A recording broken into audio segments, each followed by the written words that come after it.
Hello guys, in today's video I will be showing you how to activate Deepseek R1 on your account on Deepseek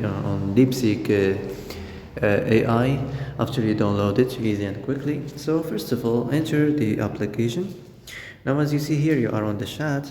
So for example, just click Deepseek and then ask him a question. For example, explain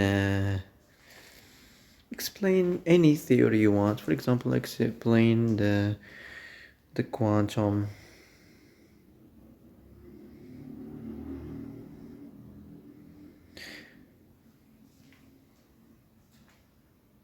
and then after you